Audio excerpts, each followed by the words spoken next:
This module may be the most important one in the series. You cannot write the way you speak. Our speaking voice, when used to write a story, is boring. No one will want to read it. New writers tend to write the way they speak, which makes for awful stories. Let's look at a few examples of how we speak. Then I'll rewrite the examples into a writing voice. I'll use these examples to convince you you need a writing voice. Listen to the way people speak. We use was or were in almost every sentence. Don't write that way. Use alternate verb constructions. This is not easy to do, but it's well worth it.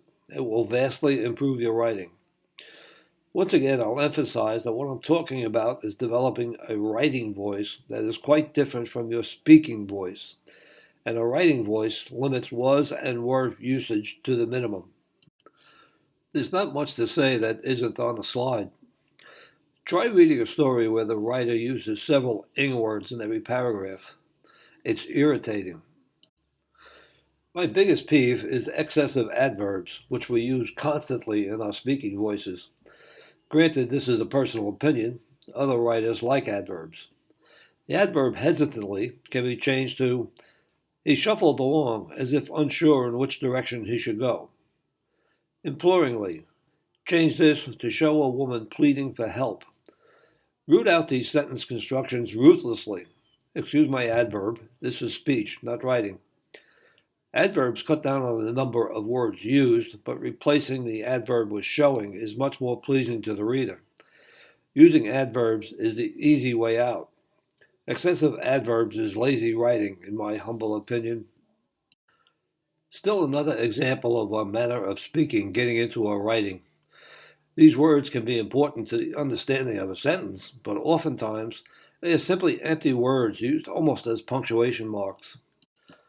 If you write dialogue using your writing voice, it will be stilted and unnatural.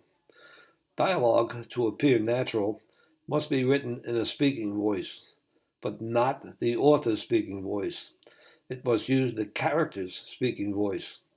A banker's speaking voice will be different from a truck driver's speaking voice. A college professor will sound different from a street punk. So write dialogue in your character's speaking voice. One objective in writing dialogue is to have every character have a unique speaking voice. If the characters all sound alike, the reader will tend to mix them up, and that leads to confusion.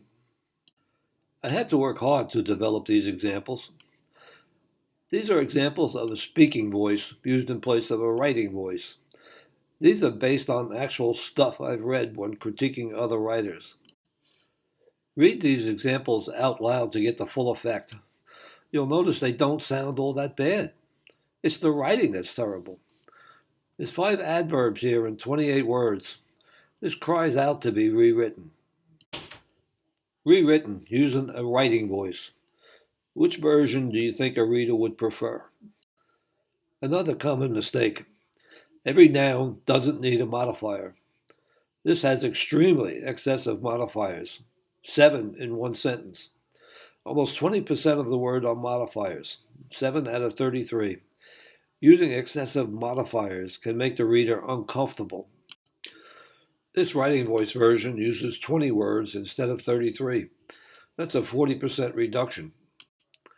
This one has to be read out loud to appreciate it. Note the sing-song effect excessive ing words gives to the sentence.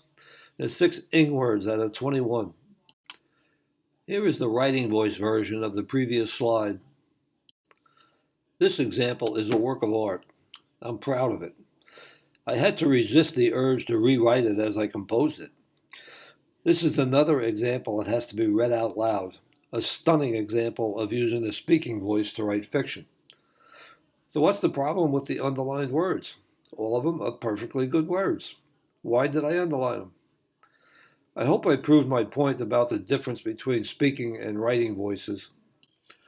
That concludes the storytelling techniques lectures.